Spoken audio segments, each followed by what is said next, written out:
This can't continue while William is king. It's not a problem that William can ignore forever. There has been only one question swirling this week, and that's been, would the king meet his son, the Duke of Sussex, while he was back in the UK for 4 days? Well, at around 5:20 p.m. yesterday, that question was finally answered, as Prince Harry joined the king for tea at Clarence House. It was the first time the king and Prince Harry had met since the Duke of Sussex was here after the announcement of the king's treatment for cancer 19 months ago, and comes after a week of frenzied activity by the prince in his longest visit yet, certainly since the death of his grandmother, the late Queen. It's been a trip filled with charity events, speeches, big splashy announcements, private moments and symbolism. But the biggest headline was always going to be a royal reunion between father and son. And it's fair to say the world media was holding its breath. Will he? Won't he? And if not now, when? And now he has. So the collective sigh of relief for all the headline writers. Welcome to The Royals. With me, Roy and Ika. And me, Kate Mancy, the royal editors of The Times and The Sunday Times. So, Kate, amidst all the drama, let's just recap. Until yesterday, Charles and Harry hadn't actually seen each other for 19 months, not since February 2024, when Harry jetted in last minute for a 30-minute meeting with his father after he'd announced he was suffering from cancer. But now we finally have a royal reunion of sorts. So what do we know? What might it mean for the royal family going forwards? Well, I mean, the good thing is, I think so far we know very little, because neither side have briefed it all out, which has always been the king's hope, hasn't it? That's been one of the big wariness red flags around a meeting. That's right. That as soon as he meets with him, will it become part of the next Netflix program? Will it become part of some big primetime television interview? But the things we do know, they had tea for 50 minutes at Clarence House. It seems like it was quite hastily arranged. Harry seemed to leave the previous event sort of in a rush, saying he had to get somewhere, and then suddenly he popped up at Clarence House at a slightly random time. It lasted nearly an hour, which is almost double the last meeting. It's a good sign, I think. It is a good sign, isn't it? It was interesting, Buckingham Palace confirming eventually, after we'd seen Harry go in and come out, and the palace confirming that, yes, it was a private tea between Harry and the king. But actually, just, it sounds all very informal, like he was dropping in to see his father. But in actual fact, this is months of negotiation, isn't it? This is behind the scenes. Harry has for a long time wanted to go back and see the king. On a previous visit, he was told there wasn't time in the diary. And there was always this sticking point that while the court case was going on, that I was told that that's one of the reasons why it was so difficult for the king to meet Harry, not least because of, as we discussed, all the TV drama, the worry that it might leak out. Now that's sort of in the past. Harry's carried. It's paved the way. What I thought was fascinating yesterday was the complete marked contrast to what we heard from Harry yesterday about his father and what we heard from Harry last time about his father in May, when he gave that interview to the BBC saying, "My father won't speak to me because of the security stuff.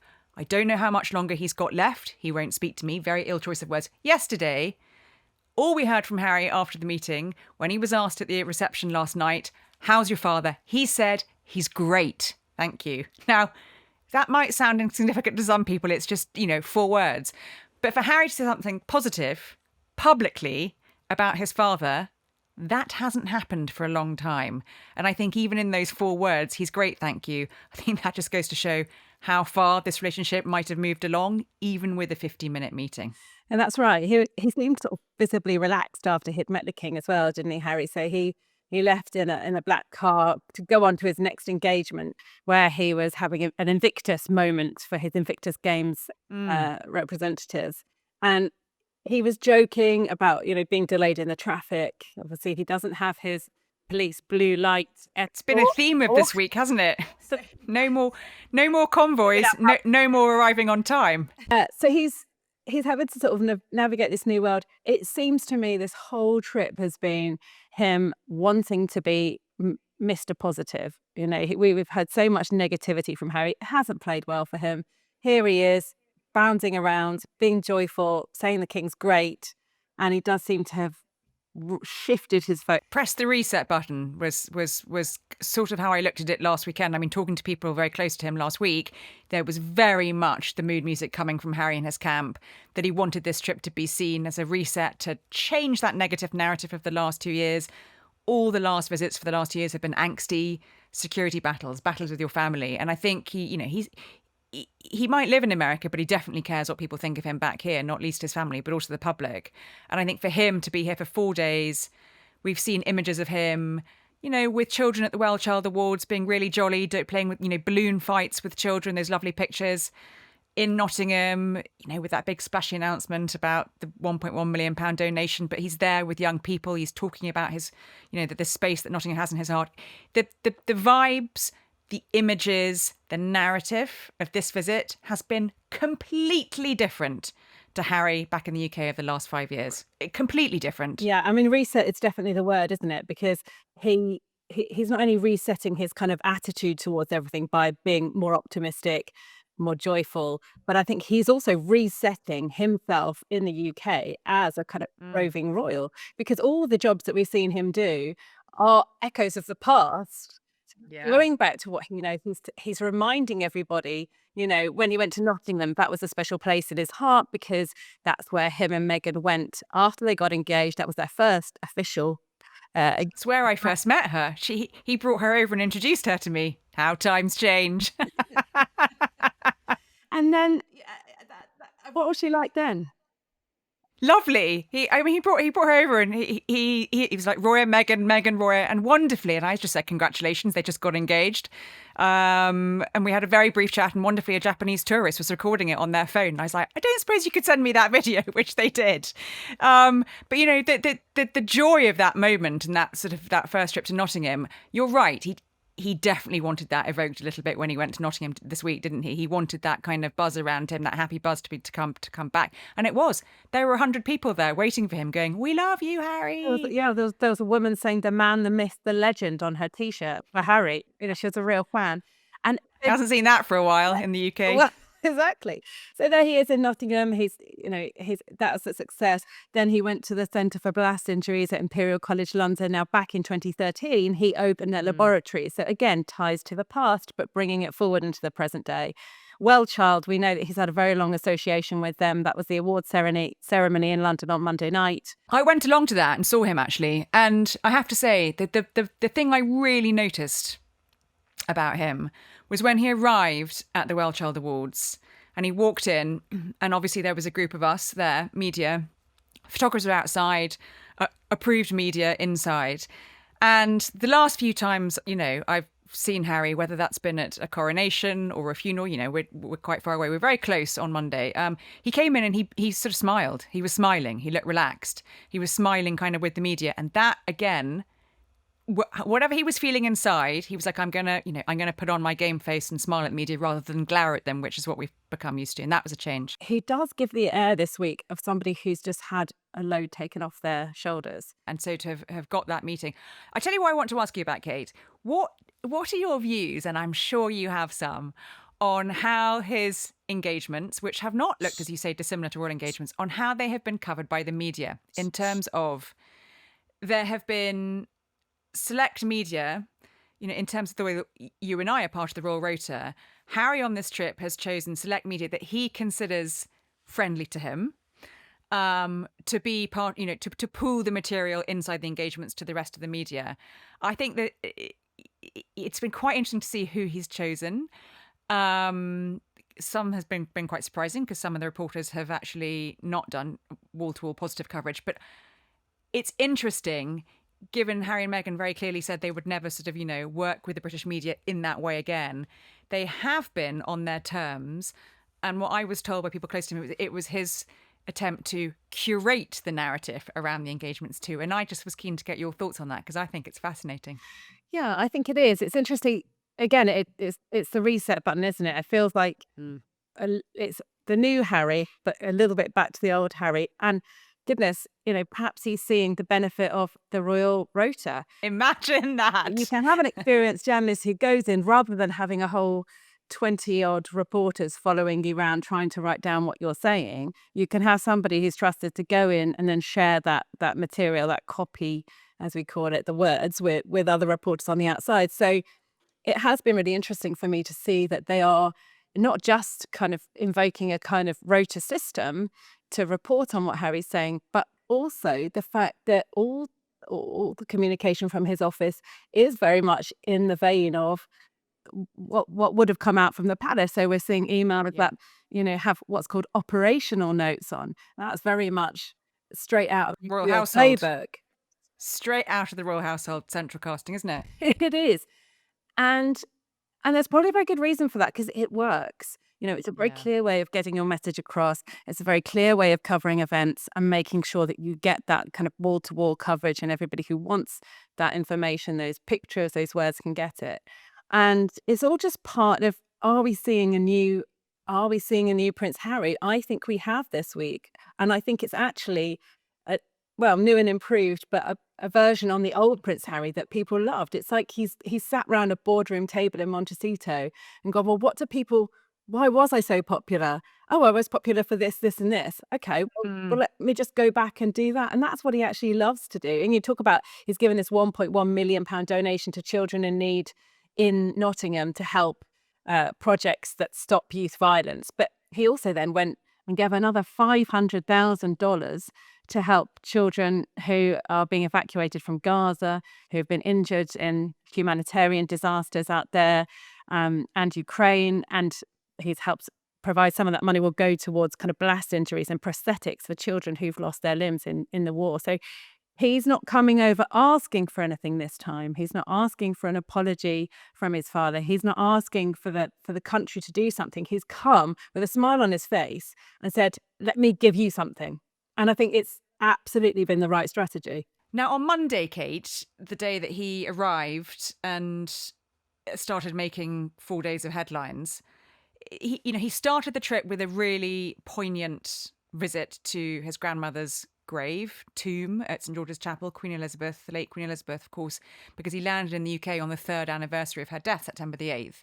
And we were told that as soon as he arrived, he went straight to Windsor, to St George's Chapel. He laid flowers and a wreath on her tomb and paid his respects privately, which was a very poignant moment. But it also highlighted the deep rifts that are still in the family, didn't it? Because just a few miles away, there were William and Kate leaving their home on the Windsor estate to go and do an event that you were at with the Sunningdale Women's Institute, specifically to mark and commemorate the late Queen's death, because she was, very involved with the WI and very fond of the women of the WI. This was supposed to have been a solo engagement for William. We were told at the 11th hour, Kate would be joining him too, and all of us sort of had our own views on that. There's Harry coming in, making the headlines, and suddenly Kate joins William for a WI engagement. But it did just show, didn't it, that even in remembering their grandmother, that's not helping that rift. No, it's interesting you talk about the way that it's played out in the media, but there was that very obvious kind of juxtaposition, wasn't there, between Kate and William. And it was there was a buzz in the room when the ladies of the WI, the Women's Institute, were told that the princess would be joining William as well. And they seemed very much to put on a united front there. I think, 7 miles away, it was a very different story where we were told Harry was paying his respects privately by laying a wreath and flowers at the tomb of his late grandmother. So, I mean, clearly there is no communication there. There is no acceptance that, okay, well, you're doing this, I'll do that. The king this week has had a kind of private week, so he's been taking part in meetings behind the scenes, but there have been no big public engagements. So Harry perhaps has timed that, who knows, with that kind of clear run from the king's schedule, that they are worlds apart. All the headlines were saying just 7 miles away, and you can't but help feel sorry for William this week when he's done lots of really important engagements that really, really matter to people, and yet all everyone's talking about is Harry.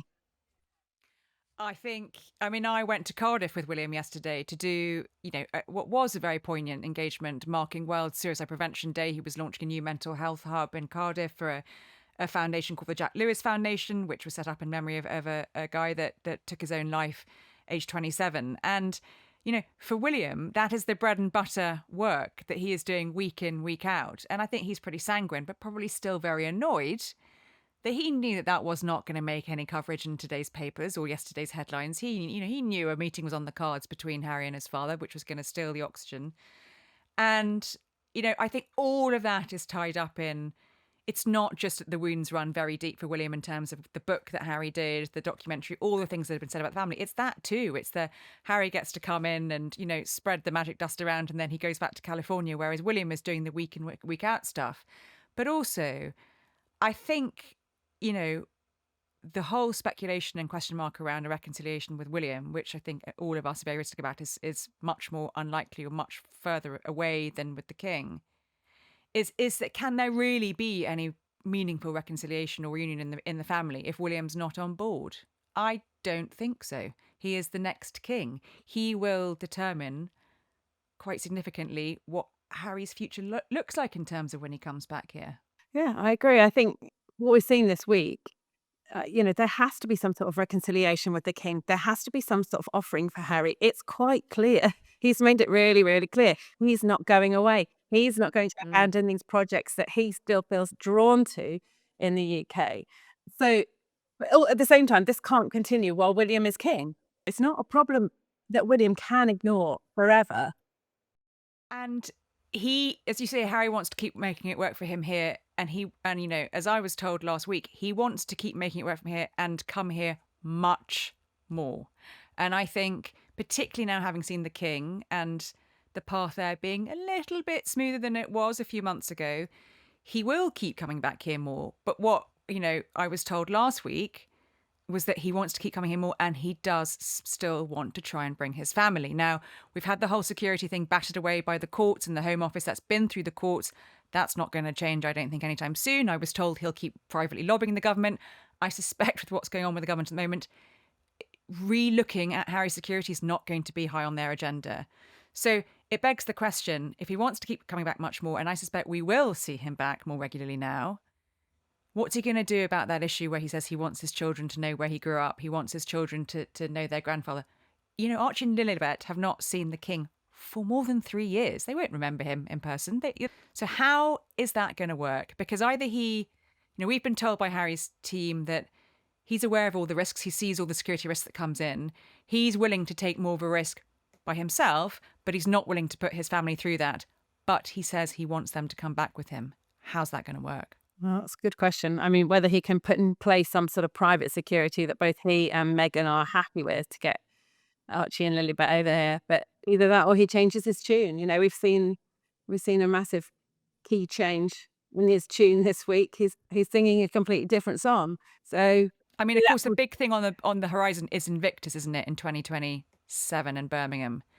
That is what I suspect he would really want them to be back here for with him. And they'll be older then as well, so it's a bit easier, I think. I mean, fancy growing up as a prince and princess in Montecito, knowing that King Charles III was your grandfather, but having no memory of that. That seems very sad. I'm sure it makes both sides very sad. So we'll have to watch this space to see if there's any reconciliation between grandfather and grandchildren there. So, Kate, when you put this all together, reconciliations, other relationships that are still difficult and troubled, what does all this tell us about where the monarchy is right now? I mean, it's a reset for Harry and the King, definitely a beginning of a reset in terms of the relationship with Harry and the public, the media, the royal family, but no reset with William. Where does it leave everything in terms of how the monarchy is looking? Well, interestingly, there's a new report out today, actually, that says that the monarchy's hit a new low in terms of public opinion. So I don't know whether this plays into it. Obviously, we've seen a decline for a long time. There was a little bit of a fillip in 2011 when Prince William and Kate Middleton, as she was then, got married, and 2012 for the Diamond Jubilee. But since then, it's continued to drop. But it's quite interesting to see these kind of national surveys and see how that operates. So over half of people still think that we should have a monarchy rather than an elected head of state. But it has reduced significantly. So while 86% thought the monarchy was important in 1983. That's dropped to now only 51%. So it is interesting. I do think these sort of family stories between Harry and the King only highlight the fact that they are they are a normal family, and I think everybody can relate to that. So when there are difficulties and fallings out, I actually don't think it just makes them feel more human than put on a pedestal. And what's your view? I mean, how do you think they're sitting now in the public? I mean, I think all of this, I think this week will probably have an impact on public opinion. I think the public, however low Harry sinks in the polls, and we've seen that, he's now lingers at the bottom of polls above Prince Andrew and his wife, the Duchess of Sussex. I think at the end of the day, the British public still feel quite warmly towards him and want that relationship with his father and the rest of the royal family ultimately to improve. Because I think whenever there is discord in the royal family, it's never a good look for the institution. It's never a good look to the public when there's, discord and, the royal family, the institution, the monarchy is meant to stand for unity. The king as head of state, the king as head of nation is there as a unifying symbol in the way that the late queen was, so much during times of strife, during COVID, during, wars. They're meant to stand for unity. And if they are at strife with each other and if there is discord, it doesn't project well to the outside world. So I think the more narrative that goes forwards about reconciliation rather than strife and separation is much better for them publicly. I don't think it's as straightforward as that, though. It's not done. It's not sorted yet. We've seen that with the brothers. You're right. It's not a good look for the monarchy as a whole, as an institution, and I don't think it's a good look for Charles as king. I think those past times when he was quite clear he couldn't even make 5 minutes to see his son, I'm not sure that played very well with the public, to be honest. But it's interesting to see how the dramas unfolded around the world as well with the king and the princes. It seems to have been a story that's not just fascinated British journalists, but all around Europe and as far as Australia, of course, where Charles is the king.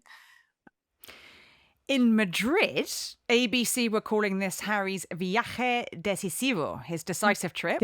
In Sydney, Sky News Australia described the trip as a statement. And in Paris, the question posed was, vers une réconciliation royale. Are we about to see a royal reconciliation? In a word, Kate, did we?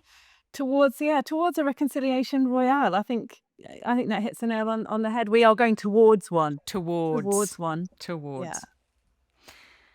Well, what a week. And next week, another visit from someone else from America. President Trump, the Donald, is on his way for an unprecedented second state visit.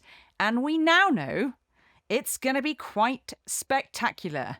And many of the elements of pomp and ceremony in triplicate for this one. He's getting 3 for the price of 1. And we are going to be all over it, Kate, aren't we, from Windsor? It's going to be a very special episode of the podcast. Yes. And we will join you there. So in the meantime, do subscribe to thetimes.com and don't forget to follow the podcast so you don't miss next week's special episode. And if you'd like to get in touch with us, you can always email us at theroyals@thetimes.co.uk. But until next week, and the Trump Circus, bye-bye, Kate.